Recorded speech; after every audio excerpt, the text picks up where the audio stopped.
Hello दोस्तों, आप सभी का स्वागत है हमारे यूट्यूब चैनल में। दोस्तों, आज फिर मैं साइंस के कुछ बेहतरीन क्वेश्चन लेकर आया हूँ जो एग्ज़ाम में पूछे जा चुके हैं। और अगर आप हमारे चैनल पर नए हैं तो चैनल को सब्सक्राइब करें, लाइक करें और शेयर करें, और वीडियो को ज़्यादा से ज़्यादा शेयर करें। ठीक है दोस्तों, चलते हैं हम अपने क्वेश्चन पर। तो पहला क्वेश्चन ये रहा हमारी स्क्रीन पर। तो पहले क्वेश्चन में क्या कह रहा है? पहले क्वेश्चन में कह रहा है, जो हमारा पहला क्वेश्चन है उसमें कह रहा है, सीव ट्यूब और सह कोशिकाएं मुख्य रूप से डैश के संचरण के लिए उत्तरदायी होती है। तो सीव ट्यूब जो है वो सह कोशिकाएं और डैश के संचरण के लिए उत्तरदायी होती है। तो हमारा जो पहला ऑप्शन है वो है पत्ते में पानी, दूसरा मानव शरीर में भोजन, और तीसरा पौधों में भोजन, और चौथा पौधों में सूर्य के प्रकाश। तो हमारा जो राइट आंसर होगा इसका, वो राइट आंसर होगा हमारा पौधों में भोजन। पौधों में भोजन हमारा राइट आंसर होगा। पौधों में भोजन हमारा राइट आंसर होगा। Option number C is the right answer. तो सीव ट्यूब और सह कोशिकाएं मुख्य रूप से पौधों में भोजन के संचरण के द्वारा उत्तरदायी होती है। Option number C is the right answer. तो हमारा पहला क्वेश्चन का जो आंसर हो जाएगा वो सी हो जाएगा, पौधों में भोजन। क्वेश्चन नंबर 2 पर चलते हैं। क्वेश्चन नंबर 2 में क्या कह रहा है? कह रहा है कि खाली स्थान की जमाव के कारण दृढ़ ऊतक की कोशिका भित्तियां मोटी होती हैं। तो यहाँ पर हमें बताना है किसके जमाव के कारण दृढ़ ऊतक की कोशिकाएं भित्ति मोटी होती है। तो पहला जो हमारा ऑप्शन है, ऑप्शन पहला है लिग्नन, दूसरा ऑप्शन जो है हमारा क्यूटिकल, और तीसरा है पेकिटन, और चौथा जो ऑप्शन है हमारा सुबेरीन। तो हमारा जो राइट आंसर होगा वो होगा हमारा लिग्नन। लिग्नन हमारा राइट आंसर क्या हो जाएगा? लिग्नन, ऑप्शन नंबर ए। तो लिग्नन के जमाव के कारण दृढ़ ऊतक की कोशिका भित्ति मोटी होती है। किसके कारण होती है? लिग्नन के कारण होती है। तो हमारा जो राइट आंसर हो जाएगा, option number A is the right answer. Question number 3, और क्वेश्चन नंबर 3 ये रहा। और क्वेश्चन नंबर 3 में क्या कह रहा है कि निम्न में से कौन सा विकल्प तने और जड़ों के शीर्ष पर पाया जाता है? तो इनमें से कौन सा वह ऑप्शन है जो तने और जड़ों के शीर्ष पर पाया जाता है? तो हमारा जो पहला ऑप्शन है वह है शीर्ष विभाज्योतक, दूसरा है पेरेनकाइमा, और तीसरा है स्केल रेनकाइमा, और चौथा है पार्श्व विभाज्य ऊतक। पार्श्व विभाज्य ऊतक। तो हमारा जो राइट आंसर हो जाएगा, वो हो जाएगा हमारा ऑप्शन नंबर ए, शीर्षक विभाज्य ऊतक। शीर्षक विभाज्य ऊतक इज द राइट आंसर। तो क्वेश्चन नंबर 3 का हमारा राइट आंसर हो जाएगा शीर्षक विभाज्य ऊतक। अगले क्वेश्चनों पर चलते हैं। क्वेश्चन ये रहा हमारा क्वेश्चन नंबर 4, और क्वेश्चन नंबर 4 में कह रहा है कि निम्न में से किस ऊतक में कठोर कोशिका भित्ति पाई जाती है? तो वह कौन सा ऊतक है जिसमें कठोर कोशिका भित्ति पाई जाती है? तो हमें बताना है। तो जो पहला ऑप्शन है हमारा, एरेनकाइमा, दूसरा है पेरेनकाइमा, तीसरा है स्क्लेरेनकाइमा, और कोलेनकाइमा। तो हमारा जो राइट आंसर हो जाएगा, ऊतक में कठोर कोशिका जो भित्ति पाई जाती है वो पाई जाती है sclerenchyma. Sclerenchyma is the right answer. तो ऑप्शन नंबर 4 हो जाएगा हमारा राइट आंसर। अगले क्वेश्चन पर चलते हैं। क्वेश्चन नंबर 5 ये रहा, और क्वेश्चन नंबर 5 में कह रहा है कि डैश डैश के कारण स्क्लेन डैश डैश के कारण स्क्लेरेनकाइमा कोशिकाओं की दीवार मोटी होती है। किसके कारण स्क्लेरेनकाइमा की कोशिकाएं की दीवार जो है वो मोटी होती हैं। तो पहला जो ऑप्शन है वह है पेक्टिन, दूसरा है लिग्नन, तीसरा है हेमी सेलुलोज और चौथा ऑप्शन है हमारा सेलुलोज। तो हमारा जो राइट आंसर हो जाएगा वो हो जाएगा lignin. Lignin option number B is the right answer. तो option number B is the right answer. अगले क्वेश्चन पर चलते हैं। क्वेश्चन नंबर 6 ये रहा और क्वेश्चन नंबर 6 में कह रहा है कि निम्न में से कौन सा सरल स्थायी ऊतक नहीं है। स्थायी ऊतक नहीं है। तो हमारे जो ऑप्शन दिए हुए हमें यहाँ पे सरल स्थायी ऊतक नहीं बताना है। तो 3 इनमें से स्थायी ऊतक है और एक स्थायी ऊतक नहीं है।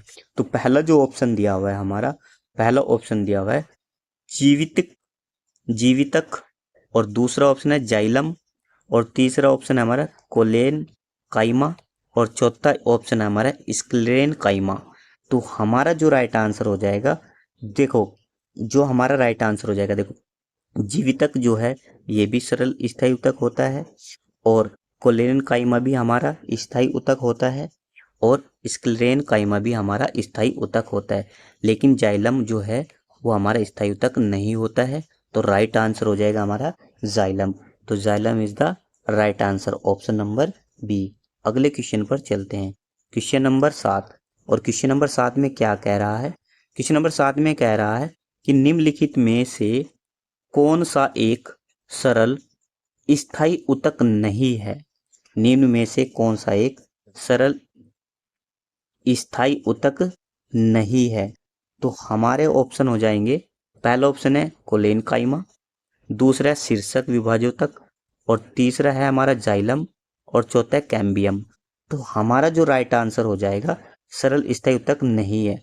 तो हमारा जो है कोलेन काइमा भी स्थायी ऊतक है और शीर्षक विभाजक ऊतक भी हमारा स्थायी ऊतक है और कैम्बियम भी हमारा स्थायी ऊतक है। लेकिन जो जाइलम है, जाइलम जो है वो स्थायी ऊतक नहीं है। तो option number C is the right answer. Question number 8 और क्वेश्चन नंबर 8 में कह रहा है कि निम्नलिखित में से कौन सा ऊतक मुख्य रूप से मृत कोशिकाओं से बना होता है। तो हमें वो ऊतक बताना है जो मृत कोशिकाओं से बना होता है, मृत कोशिकाओं से बना होता है। तो पहला जो ऑप्शन है हमारा वह है जाइलम, दूसरा ऑप्शन है पेरेनकाइमा और तीसरा ऑप्शन है कोलेन काइमा और चौथा ऑप्शन है एरेन काइमा। तो हमारा जो राइट आंसर हो जाएगा इसका, जो ऊतक मुख्य रूप से मृत कोशिकाओं से बने होते हैं वो होते हैं जाइलम। कौन से होते हैं? Xylem. Option number A is the right answer. तो xylem is the right answer. तो हमारा ऑप्शन ए हो जाएगा xylem. Xylem is the right answer. तो अगला क्वेश्चन है हमारा 9वां और क्वेश्चन नंबर 9 में क्या कह रहा है। क्वेश्चन नंबर 9 में कह रहा है निम्नलिखित में से कौन से ऊतक का अंतर कोशिकाई क्षेत्र बड़ा होता है। निम्नलिखित में से कौन सा ऊतक का अंतर कोशिकीय क्षेत्र बड़ा होता है। तो पहला जो ऑप्शन है हमारा वह है पेरेनकाइमा, दूसरा ऑप्शन है कोलेनकाइमा और तीसरा है स्क्लेरेनकाइमा और चौथा है जाइलम। तो हमारा जो राइट आंसर हो जाएगा, आंतरिक कोशिका क्षेत्र जो बड़ा होता है वो कौन से ऊतक का होता है, वो होता है पेरेनकाइमा का। किसका होता है? पेरेनकाइमा का। Option number A, option number A is the right answer. तो हमारा ऑप्शन नंबर ए बिल्कुल राइट हो जाएगा। Option number A is the right answer. अगले क्वेश्चन पर चलते हैं। अगला क्वेश्चन ये रहा क्वेश्चन नंबर 10 और क्वेश्चन नंबर 10 में कह रहा है डैश डैश ऊतक, डैश डैश ऊतक एकमात्र पादप ऊतक है जो कोशिका विभाजन द्वारा नई कोशिकाओं का उत्पादन करता है। तो वे ऊतक बताने हैं जो नई कोशिकाओं का उत्पादन करते हैं। तो पहला जो ऑप्शन है वो है हमारा मूर्धक या पेरेनकाइमा, दूसरा स्थूलकोण ऊतक या कोलेनकाइमा, तीसरा विभाजूतक या मेरिस्टेमेटिक और चौथा है जाइलम। तो हमारा जो राइट आंसर हो जाएगा क्वेश्चन नंबर 10 का जो राइट आंसर हो जाएगा वो राइट आंसर हो जाएगा ऑप्शन नंबर सी, विभाजो ऊतक। विभाजो ऊतक या मेरिस्टेमेटिक हमारा राइट आंसर हो जाएगा। क्वेश्चन नंबर 10 का राइट आंसर हो जाएगा ऑप्शन नंबर सी। अगले क्वेश्चन पर चलते हैं और क्वेश्चन नंबर 11 ये रहा। और क्वेश्चन नंबर 11 में कह रहा है पौधों के तनों में छल्लों के रूप में पाई जाने वाली आकृति जो उनकी वृद्धि में सहायक होती है में निम्न में से कौन सा ऊतक पाया जाता है। तो पहला जो ऑप्शन है हमारा, पहला ऑप्शन है लेटरल मेरिस्टेमेटिक ऊतक, दूसरा है कैम्बियम, तीसरा है एम्पिकल मेरिस्टेमेटिक ऊतक और चौथा है वर्टिकल मेरिस्टेमेटिक ऊतक। तो हमारा जो राइट आंसर हो जाएगा, हमारा राइट आंसर हो जाएगा लेटरल मेरिस्टेमेटिक ऊतक, option number A. Option number A is the right answer. तो हमारा ऑप्शन नंबर ए क्या हो जाएगा, बिल्कुल सही हो जाएगा। क्वेश्चन नंबर 12 और क्वेश्चन नंबर 12 में कह रहा है निम्नलिखित में से कौन सा ऊतक जड़ों से खाद्य पदार्थों का परिसंचरण करता है। ठीक है, कौन सा ऊतक जड़ों से खाद्य पदार्थों का परिसंचरण करता है। पहला ऑप्शन ये रहा हमारा और पहले ऑप्शन में कह रहा है कि ग्राउंड टिश्यू, दूसरा है जाइलम, तीसरा है फ्लोएम और चौथा है कैम्बियम, चौथा है कैम्बियम। तो हमारा जो राइट आंसर हो जाएगा, हमारा राइट आंसर हो जाएगा जाइलम। हमारा राइट आंसर क्या हो जाएगा, xylem. Option number B is the right answer. अगले प्रश्न पर चलते हैं और क्वेश्चन नंबर 13 ये रहा और क्वेश्चन नंबर 13 में कह रहा है डैश डैश ऊतक की कोशिकाएं अलग अलग प्रकार के स्थायी ऊतक बनाने के लिए पृथक होती है। तो अलग अलग कोशिकाएं बनाने के लिए कौन सा ऊतक पृथक होता है। तो पहला ऑप्शन है हमारा स्थूल कोण ऊतक, दूसरा है मृदुतक, तीसरा है विभाज्योतक और चौथा है दृढ़ ऊतक। तो हमारा जो राइट आंसर हो जाएगा, हमारा राइट आंसर हो जाएगा ऑप्शन नंबर सी विभाज्योतक। ऑप्शन नंबर सी विभाज्योतक right answer. Option number C is the right answer. अगले क्वेश्चन पर चलते हैं, क्वेश्चन नंबर 14 और क्वेश्चन नंबर 14 में कह रहा है, क्वेश्चन नंबर 14 में कह रहा है कोलेनकाइमा ऊतक की कोशिकाएं डैश डैश से कोनों पर मोटी हो जाती है। कोलेनकाइमा ऊतक की कोशिकाएं कोनों पर मोटी हो जाती हैं। तो पहला ऑप्शन जो है हमारा वो है पेक्टिन और काइटिन, दूसरा ऑप्शन है हमारा सुबेरिन और सेलुलोज, तीसरा ऑप्शन है सेलुलोज और पेक्टिन और चौथा ऑप्शन है लिग्नन और कैटीन, लिग्नन और कैटीन। तो हमारा जो राइट आंसर हो जाएगा, हमारा राइट आंसर हो जाएगा सेलुलोज और पेक्टिन, सेलुलोज और पेक्टिन हमारा राइट आंसर हो जाएगा। ऑप्शन नंबर क्वेश्चन नंबर 15 पर चलते हैं और क्वेश्चन नंबर 15 ये रहा और क्वेश्चन नंबर 15 में कह रहा है कि रूट टिप और रूट टिप या शूट टिप में कौन सा ऊतक पाया जाता है। रूट टिप या शूट टिप में कौन सा ऊतक पाया जाता है। तो पहला ऑप्शन है हमारा सीयू ट्यूब, दूसरा है स्क्लेरेनकाइमा, तीसरा है फ्लोएम ऊतक और चौथा है विभाज्य ऊतक। तो हमारा जो राइट आंसर हो जाएगा, हमारा जो राइट आंसर हो जाएगा वो हो जाएगा ऑप्शन नंबर डी विभाज्य ऊतक, जो है रूट टिप और शूट टिप में ऊतक में पाया जाता है। Option number D is the right answer. Option number D is the right answer. Question number 16 और क्वेश्चन नंबर 16 में कह रहा है कि डैश डैश के कारण, डैश डैश के कारण जड़ तथा तने के घेरे में वृद्धि होती है। डैश डैश के कारण जड़ तथा तने के घेरे में वृद्धि होती है। पहला ऑप्शन है हमारा पैरेनकाइमा के कारण, दूसरा है पार्श्व विभाजक ऊतक के कारण, तीसरा है अंतर्वेशी के विभाजक ऊतक के कारण और चौथा शीर्षस्थ विभाजक ऊतक के कारण। तो हमारा जो राइट आंसर हो जाएगा, हमारा राइट आंसर हो जाएगा पार्श्व विभाजक ऊतक के कारण, पार्श्व विभाज्य ऊतक के कारण। ऑप्शन नंबर 16 का राइट आंसर हो जाएगा बी। ऑप्शन नंबर 16 का राइट आंसर हो जाएगा बी। अगला क्वेश्चन ये रहा, और अगला क्वेश्चन है 17 नंबर का क्वेश्चन है। क्वेश्चन नंबर 17 में कह रहा है कि तने या जड़ का घेरा डैश डैश के कारण बढ़ता है। तो किसके कारण तने या जड़ का घेरा बढ़ता है? तो किसके कारण बढ़ता है? पहला ऑप्शन है हमारा कैलोरी विभाजोतक के कारण। दूसरा जो ऑप्शन है हमारा पार्श्व लेटरल विभाजोतक के कारण। और तीसरा है शीर्षक एपिकल विभाजोतक के कारण।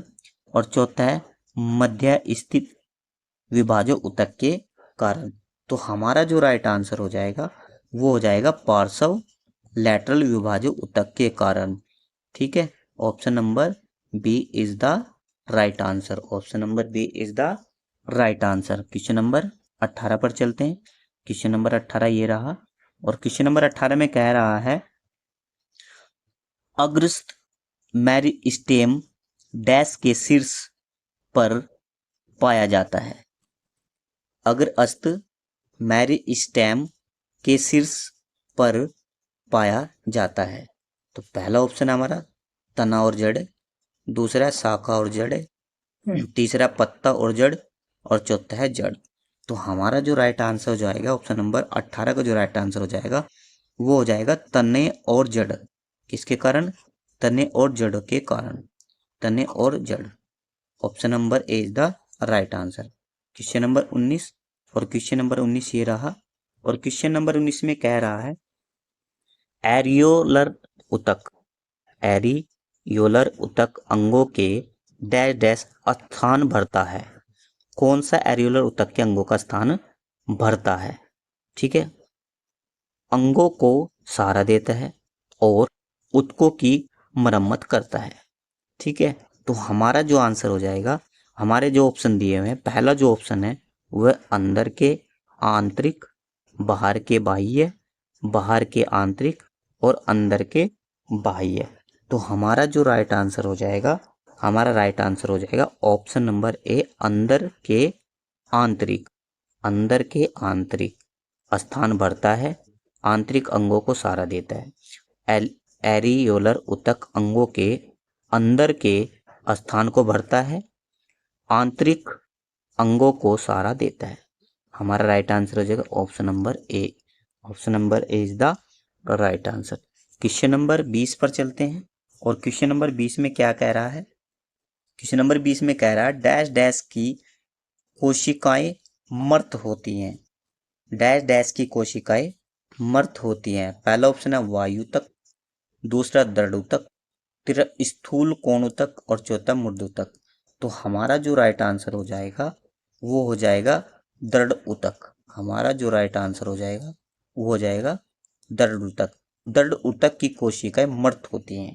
तो हमारा राइट आंसर क्या आ जाएगा? Option number B is the right answer. अगले क्वेश्चन पर चलते हैं। क्वेश्चन नंबर 21 ये रहा, 21वां क्वेश्चन ये रहा, और क्वेश्चन नंबर 21 में कह रहा है, क्वेश्चन नंबर 21 में कह रहा है कि वनस्पति ऊतक का डैश डैश परिपक्वता पर जीवित प्रोटोप्लाज्मा धारण नहीं करता है। हमारा ऑप्शन है ए श्वसन नलिका, ऑप्शन नंबर 2 पृष्ठभाग्य ऊतक, ऑप्शन नंबर 3 दृढ़ ऊतक, ऑप्शन नंबर 4 स्थूल। तो हमारा जो राइट आंसर हो जाएगा वो हो जाएगा ऑप्शन नंबर सी दृढ़ ऊतक। ऑप्शन नंबर सी दृढ़ ऊतक। दृढ़ ऊतक is the right answer. Option number 22, option number नहीं, क्वेश्चन नंबर 22, और क्वेश्चन नंबर 22 ये रहा, और क्वेश्चन नंबर 22 में कह रहा है, क्वेश्चन नंबर 22 में कह रहा है अंतर्वेशी विभाज्य ऊतक पाए जाते हैं। अंतर्वेशी व विभाज्य ऊतक पाए जाते हैं।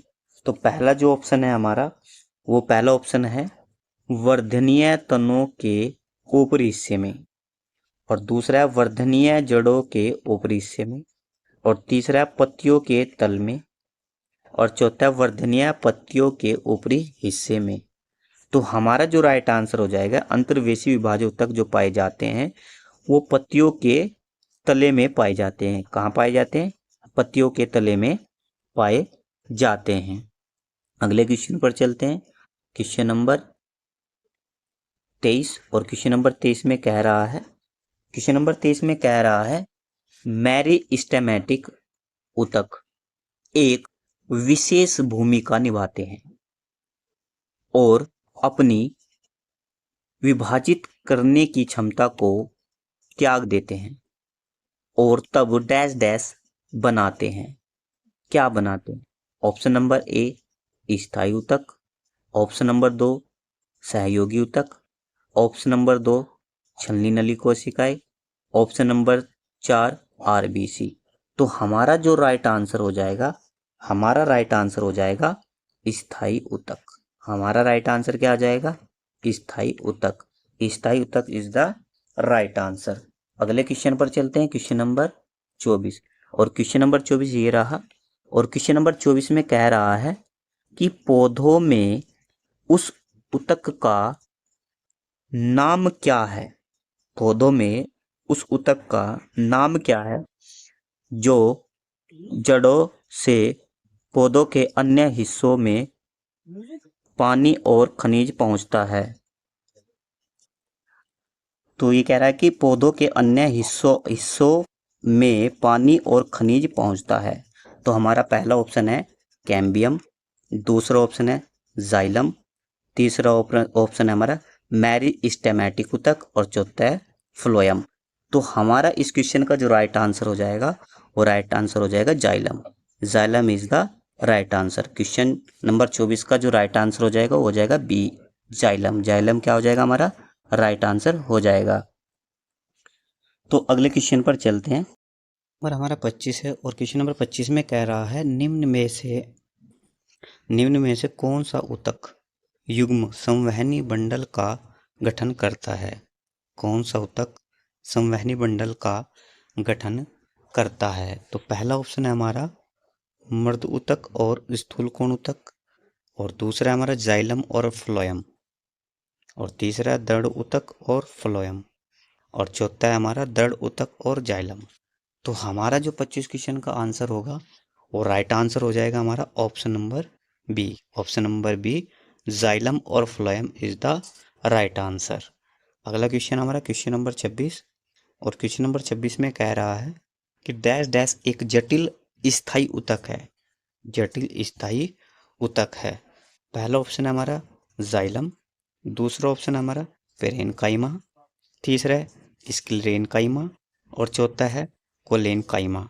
तो हमारा जो 26 क्वेश्चन है उसका जो राइट आंसर हो जाएगा वो हो जाएगा ऑप्शन नंबर ए जाइलम। तो जाइलम एक जटिल स्थायी ऊतक है। जाइलम एक स्थायी जटिल ऊतक है। अगले क्वेश्चन पर चलते हैं, क्वेश्चन नंबर 27। और क्वेश्चन नंबर 27 में कह रहा है कि डैश डैश सामान्य स्थायी ऊतक नहीं है। सामान्य स्थायी ऊतक नहीं है। पहला है दृढ़ ऊतक, दूसरा है मृदु ऊतक, और तीसरा है स्थूलकोण ऊतक, और चौथा है जाइलम। तो हमारा जो 27 क्वेश्चन है इसका जो राइट आंसर हो जाएगा वो हो जाएगा xylem. Option number D. Option number D is the right answer. Question number 28। और क्वेश्चन नंबर 28 में कह रहा है कि साधारण स्थायी ऊतकों के 3 प्रकार हैं। साधारण स्थायी ऊतकों के 3 प्रकार हैं। पहला ऑप्शन नंबर पहला पेरेनकाइमा, कंपेनियन सेल और स्क्लेरेनकाइमा। दूसरा है पेरेनकाइमा, कोलेनकाइमा और मेरिस्टेम, और तीसरा है पेरेनकाइमा, कोलेनकाइमा, स्क्लेरेनकाइमा, चौथा है फ्लोएम, कोलेनकाइमा और स्क्लेरेनकाइमा। तो हमारा जो राइट आंसर हो जाएगा वो हो जाएगा option number C parenchyma, collenchyma और sclerenchyma is the right answer. Option number C is the right answer. तो ऑप्शन नंबर सी हमारा क्या हो जाएगा? राइट आंसर हो जाएगा। अब क्वेश्चन नंबर 29 और क्वेश्चन नंबर 30। तो क्वेश्चन नंबर 29 पर चलते हैं। और क्वेश्चन नंबर 29 में कह रहा है किसी प्रकार के ऊतक में एक समान कार्य करने वाली विभिन्न प्रकार की कोशिकाएं है। पहला है एपिडर्मल ऊतक, दूसरा है जटिल ऊतक और तीसरा है मेरिस्टेमेटिक ऊतक और तंत्रिकीय ऊतक। तो हमारा जो राइट आंसर हो जाएगा वो हो जाएगा option number B. Option number B is the right answer, जटिल ऊतक। जटिल ऊतक क्या हो जाएगा, हमारा राइट आंसर हो जाएगा। अगले क्वेश्चन पर चलते हैं और क्वेश्चन नंबर 30 है। क्वेश्चन नंबर 30 में कह रहा है पादप कोशिका भित्ति किस में बनी होती है। पादप कोशिका भित्ति किस में बनी होती है। पहला है सेलुलोज और पैक्टिन, दूसरा है केवल पैक्टिन में और तीसरा है मुरेन में और चौथा है काइटिन में। तो हमारा जो राइट आंसर हो जाएगा वो हो जाएगा ऑप्शन नंबर ए, सेलुलोज। पादप कोशिका भित्ति जो बनी होती है वो सेलुलोज और पैक्टिन की बनी होती है। Option number A is the right answer.